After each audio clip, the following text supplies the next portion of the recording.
Olá, meus irmãos, novamente um prazer estar com vocês para estudarmos juntos, né? Temos esse tempo de devocional, esse tempo de estudo bíblico juntos. Estamos aqui para mais um tempo de culto na mocidade. E os irmãos sabem, nós estamos estudando a carta aos Filipenses. Para hoje não será diferente. Convido os irmãos a abrirem suas Bíblias aí na carta aos Filipenses, tá bom? No capítulo 1 de Filipenses, no versículo 12. Filipenses, capítulo 1, versículo 12. Nosso título do estudo de hoje: Crescendo em meio às dificuldades. E à medida que nós estudamos aqui, passamos as considerações, reflexões no texto, os irmãos vão entender o porquê desse título, tá bom? Crescendo em meio às dificuldades. Filipenses, capítulo 1, versículo 12. Diz assim a palavra de Deus: Quero ainda, irmãos, cientificar-vos de que as coisas que me aconteceram têm, antes, contribuído para o progresso do Evangelho. Vamos orar. Senhor Deus, abençoa esse tempo agora de estudo, esse tempo com a Tua Palavra, seja com cada jovem, com cada ouvinte dessa mensagem. Abençoa-nos e nos ajuda, ó Pai, a cumprir a Tua Palavra, a sermos servos, ó Deus, que agradam a Ti. Nos ajuda a crescermos mesmo em meio a tempos difíceis. Nos ajuda com a compreensão da Tua Palavra e com a aplicação e a prática dela. Em nome de Jesus, te pedimos essas coisas, oramos. Amém. Irmãos, mais uma vez eu gostaria de desafiá-los ao crescimento da vida cristã. Nós quase sempre gostamos de ouvir mensagens mais alegres, digamos assim, sobre amor, sobre paz, sobre felicidade, sobre esperança, não é? Mas precisamos entender que para se chegar, para atingir tudo isso na vida cristã, existe um meio, existe um caminho, não é? Existem degraus que nos levam até isto, né? Degraus que não podem ser ignorados, que não podem ser pulados. Então, para uma semente se tornar uma planta, crescer, dar frutos, assim, ela primeiro precisa se rasgar, se quebrar, apodrecer, morrer de fato. Dali então nasce uma nova vida, nasce uma planta, uma árvore que, se cuidada, se aguarda, ela vai crescer e dará muitos frutos. Então todo mundo quer ouvir de amor, todo mundo quer ouvir de paz, ouvir de mensagens alegres, falar sobre coisas incríveis, experiências impactantes na vida cristã, mas esquecem que para se atingir essas coisas na vida cristã existe um meio, existe um caminho, muitas vezes para que eu possa ser um crente experimentado, um crente que dá bons frutos, como nós vimos no nosso último estudo de justiça, os frutos do Espírito. É preciso que haja um crescimento na vida desse crente. E muitas vezes esse crescimento é testado, é provado através das dificuldades, tá bom? Então, certamente o que mais precisamos saber é que nem tudo são flores. A vida não é um mar de rosa. E que assim como na vida secular nós precisamos sair da infância e ir para a fase adulta, na vida cristã também precisamos amadurecer, crescer também. Hoje quero pensar com vocês sobre como os desafios de nossas vidas podem produzir resultados maravilhosos para a glória de Deus. Resultados que não imaginamos, que não vemos muitas vezes. Como crescer em meio à dificuldade? baseado no nosso texto aqui em Filipenses, nós vamos, pelo menos por hoje, estudar apenas duas atitudes de alguém que tem crescido em meio às dificuldades. Duas atitudes de alguém que tem crescido em meio às dificuldades, baseado aqui na escrita de Paulo. Certo? Filipenses capítulo 1, versículo 12. A primeira atitude de alguém que tem crescido em meio às dificuldades é que ela reconhece que os problemas geram resultados positivos.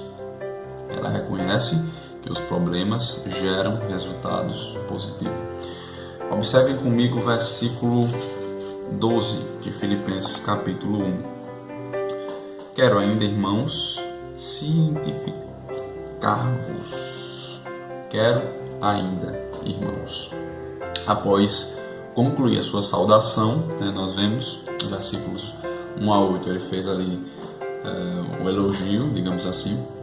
Versículo 9 a 11, ele mostra o conteúdo de sua oração, a sua petição, os versículos 9 a 11. E agora, aqui, Paulo aponta que há muito mais o que ser tratado com aqueles irmãos. Agora começa o conteúdo da carta aos Filipenses em si.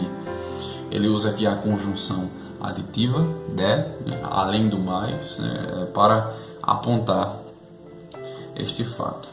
Lembrando que ele, no capítulo 1, fala sobre a sua situação pessoal, aqui, a pregação de Cristo. Capítulo 2, o padrão da vida cristã, ele fala sobre a humildade de Cristo. Capítulo 3, o prêmio da vida cristã, o conhecimento de Cristo. E o capítulo 4 de Filipenses, a paz da vida cristã, que é justamente alcançada pela presença de Cristo, a presença de Jesus em nossas vidas. Tratando agora da própria experiência pessoal em seu ministério, Paulo ele enfatiza não os seus problemas especificamente, mas ele dá ênfase naquilo que essas dificuldades produziram em sua vida, para a glória de Deus. Versículo 12, ele diz: quero ainda, irmãos, cientificar-vos, ele quer que saibais.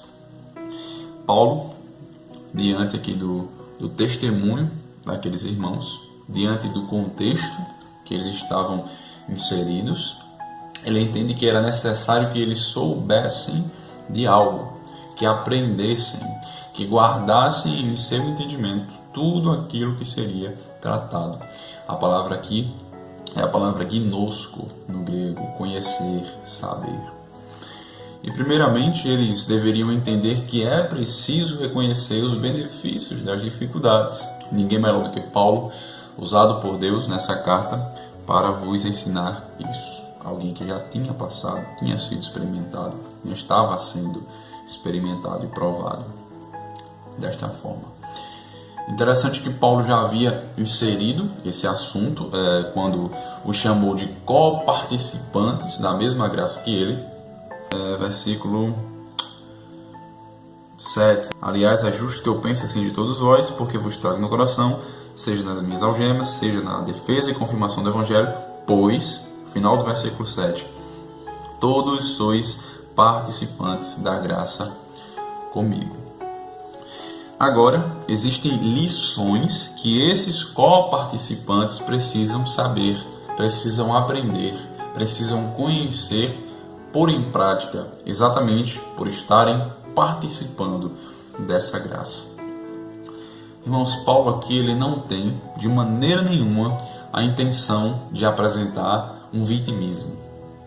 Paulo ele não está se aproveitando da ocasião da carta para se fazer de coitadinho, de vítima, para que os irmãos mandem mais ofertas para ele. Os irmãos tinham o ajudado com ofertas financeiras. E Paulo aqui não está se fazendo de vítima, de coitadinho, para que os irmãos venham a sentir pena dele, a ajudá-lo mais financeiramente, nem nada do tipo. Tá bom?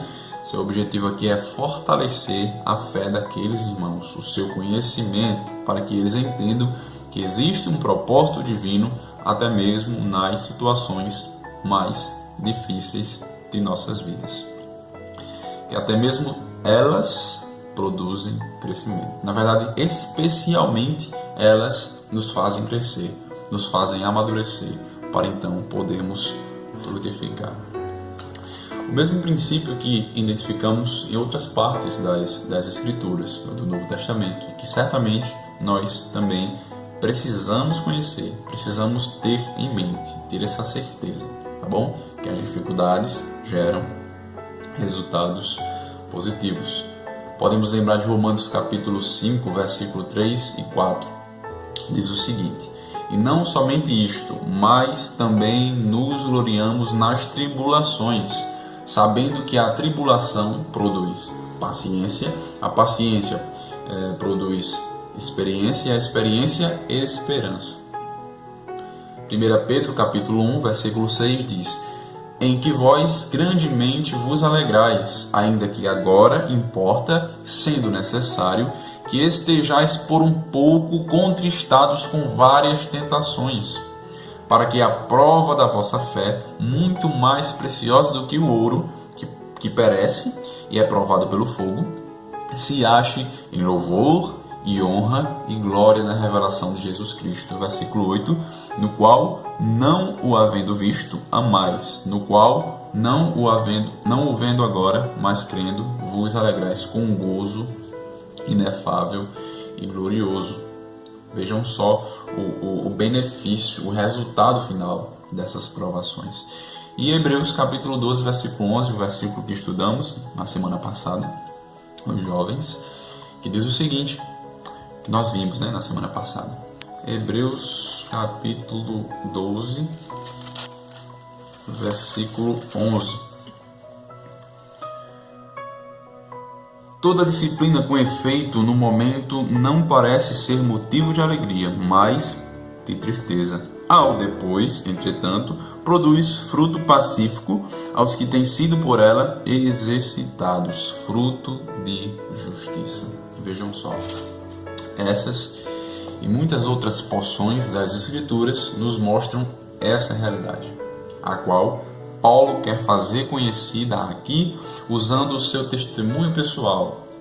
Que verdade é essa? As dificuldades produzem crescimento, frutificação, resultado, frutos positivos, tá bom? Então essa é uma primeira atitude de alguém que tem crescido. Reconhece que as dificuldades produzem benefícios. Isso é algo que todo cristão deve ter em mente, deve levar consigo, tá bom? Mesmo que seja muito difícil na hora que se está passando de fato, mas eu tenho que lembrar, tenho que trazer à mente, tenho que conhecer, certo? O gnosco, cientificar-vos. A segunda evidência de alguém que tem crescido em meio às dificuldades é que ela foca no resultado, não no problema. Ela foca no resultado, não no problema. Versículo 12. Quero ainda, irmãos, cientificar-vos de que as coisas que me aconteceram. Que coisas são essas que Paulo está falando aqui? Paulo já havia mencionado no versículo 7, minhas prisões, minhas algemas, que já sabemos que aconteceu com Paulo, não apenas nesse momento da escrita da carta, que ele estava aprisionado em Roma, mas em outros momentos de seu ministério também, inclusive quando ele esteve na cidade de Filipos, na cidade onde se encontra esta igreja, os filipenses, quando ele estava por lá, na sua segunda viagem missionária, Atos capítulo 16, versículos 23 e 24, nós vemos ali que Paulo foi preso também, juntamente com Silas, Atos 16, 23 e 24. Certamente os filipenses eram cientes de tudo que tinha acontecido, ocorrido na vida de Paulo nessa área. Nós, do mesmo modo, sabemos de muitas dessas situações conflituosas que o apóstolo Paulo passou, dessas provações que estão registradas aqui na escrita bíblica. Mas Paulo, irmãos, ele não lista aqui essas coisas que aconteceram com ele. porque a ênfase de Paulo estava em outra coisa. Em que seria? Em que estaria a ênfase de Paulo? Versículo 12. Quero ainda, irmãos, cientificar-vos de que as coisas que me aconteceram têm antes contribuído para o progresso do Evangelho. Tem contribuído para o progresso do Evangelho. O progresso do Evangelho, irmãos, era a ênfase de Paulo.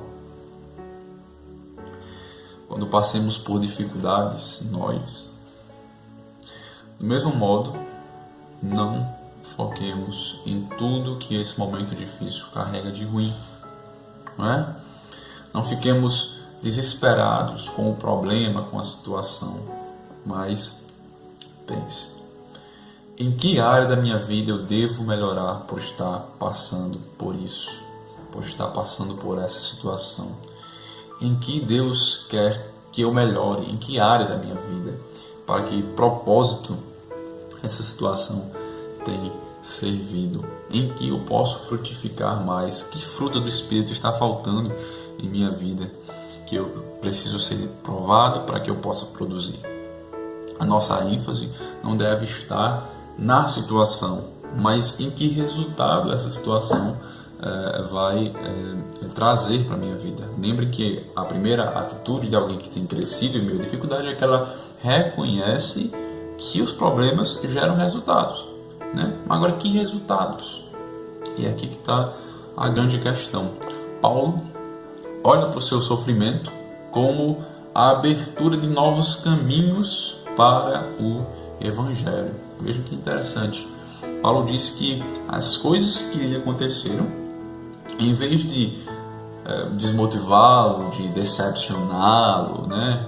Ele ficar chateado, triste com aquilo que estava acontecendo, que é o que acontece conosco, né? A gente fica desmotivado, está muito difícil, estou desmotivado para fazer minhas coisas, para servir na igreja, para estudar, porque está muito difícil.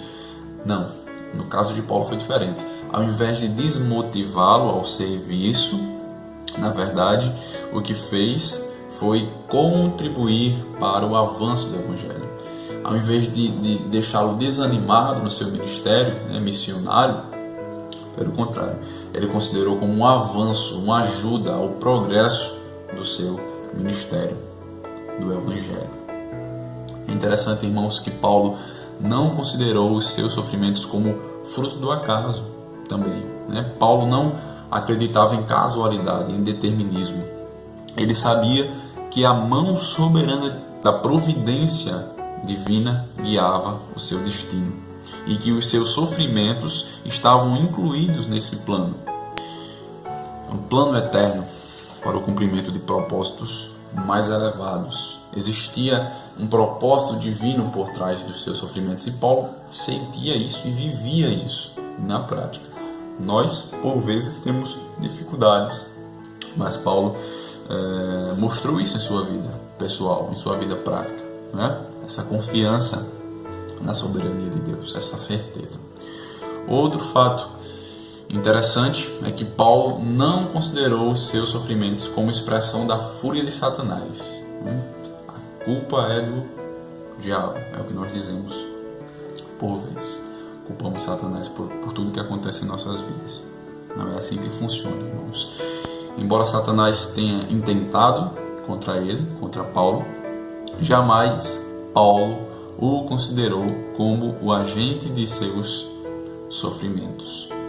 Quem estava no comando de sua agenda não era o inimigo. Quem estava no comando da sua agenda era Deus, o próprio Deus soberano. Quem determinava o rumo dos acontecimentos na agenda missionária da igreja era Deus. Até mesmo o inimigo está subordinado a Deus. Muitas vezes nós não vamos entender, mas vamos ter que aceitar. Teremos que crer, teremos que confiar no Senhor. William Barclay diz: a palavra que Paulo usa para o progresso do Evangelho é muito expressiva, prócope. Este termo é usado particularmente para designar o avanço de um exército ou de uma expedição.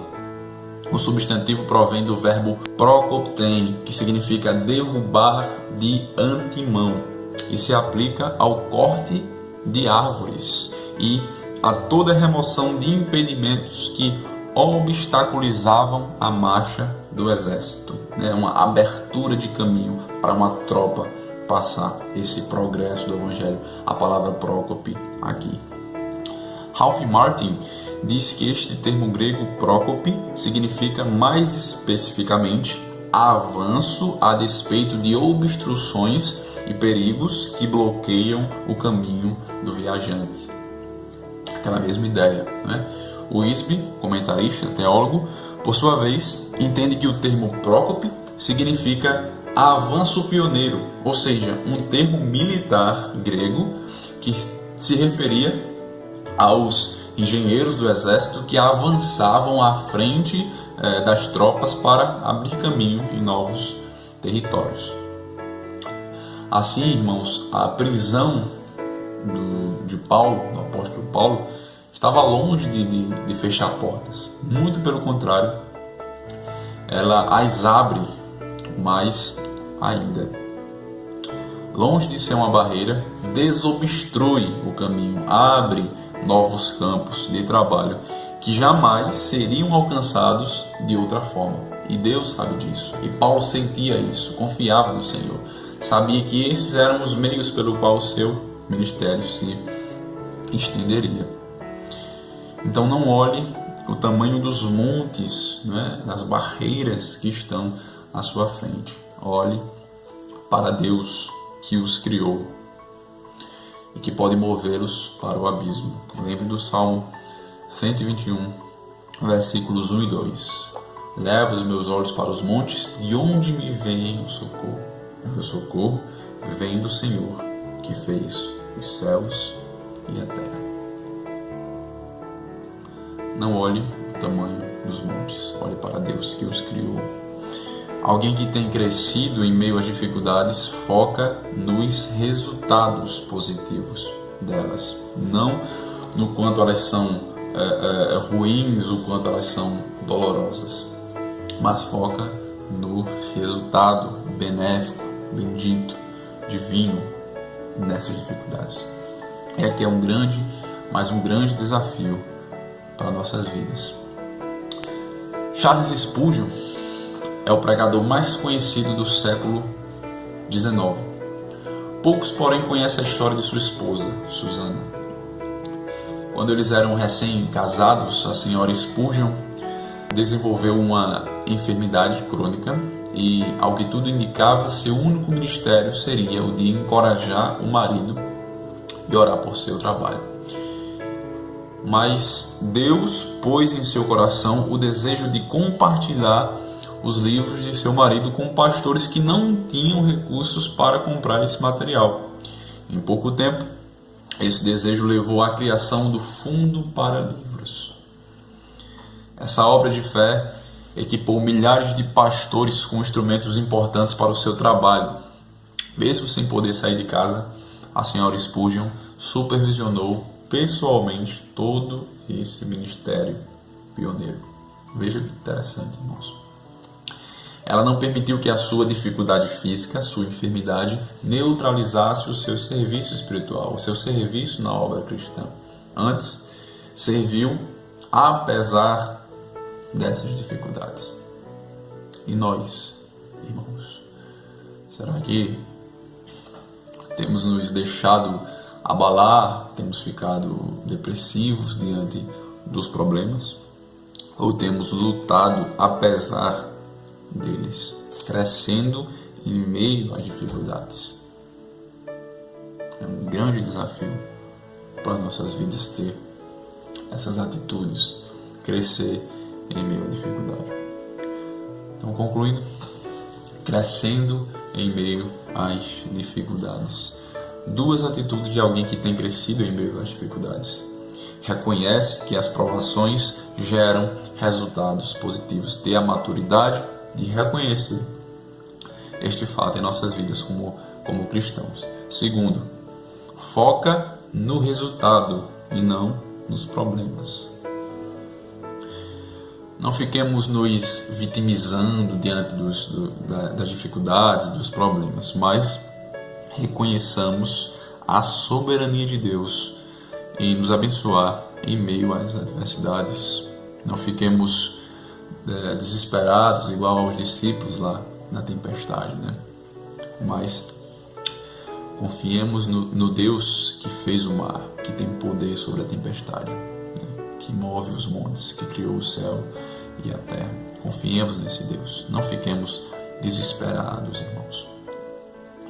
Não olhe para o problema, olhe para o resultado. Pense em que você precisa melhorar. Talvez você precise ser mais paciente, talvez precise ser mais amoroso, talvez precise ser mais pacífico, mais longânimo, não é? Possivelmente Deus quer que você manifeste mais efetivamente algum fruto do Espírito, e por isso Ele está lhe provando, para que você cresça e produza frutos. Um filho melhor, um companheiro melhor, um servo melhor. Pense nessas coisas, não fique desesperado com as dificuldades, tá bom? Com o Covid, etc. Entenda que Deus não lhe chamou para o ministério de esquentador de banco, né? De neutralidade no serviço. Faça algo, sirva. Não permita que as dificuldades lhe impeçam de servir, mas sirva apesar das dificuldades, apesar das adversidades. Lembrem da senhora Spurgeon, a qual nós mencionamos há pouco. A sua enfermidade lá não foi um empecilho para o serviço. Lembrem do exemplo do apóstolo Paulo, qual nós vimos agora, né? Que servia e que reconhecia o propósito divino mesmo em meio à dificuldade, às prisões, às algemas, né? As surras que ele levou, todas as dificuldades. Ele reconhecia a mão soberana de Deus em sua vida. E aqui é um grande desafio para nós. E é o desafio que eu deixo hoje para nós, nesse tempo de estudo e devocional, na carta aos Filipenses, tá bom? Sirvamos a Deus crescendo em meio às dificuldades. Que Deus nos abençoe. Vamos orar. Pai querido, nós agradecemos a Ti porque o Senhor nos abençoa com a salvação, nos abençoa com a capacitação para Te servir. Muito obrigado porque o Senhor, até mesmo nas maiores dificuldades, cuida de nós e promove, ó Deus, crescimento em nossas vidas, apesar dessas dificuldades. Nos ajuda, Pai, a sermos pacientes, perseverantes, a não nos deixarmos abalar por essas dificuldades. E sabemos que precisamos muito do Senhor porque somos falhos e normalmente e humanamente nossa tendência é reclamar, é questionar, é enfraquecer. Então o Senhor nos fortalece, nos ajuda com este propósito. Muito obrigado pela Tua palavra que foi lida agora, por essa pequena porção, por essa pequena reflexão. Ajuda cada jovem ouvinte, ajuda cada irmão que porventura veio ouvir a cumprir, ó Pai, esses princípios, essas atitudes de um cristão que cresce, ó Pai, em meio à dificuldade. Me ajuda nesse sentido, nos ajuda a continuar te servindo do modo como agrada ao Senhor. Muito obrigado por tudo isso, te pedimos essas coisas e agradecemos em nome de Jesus. Amém.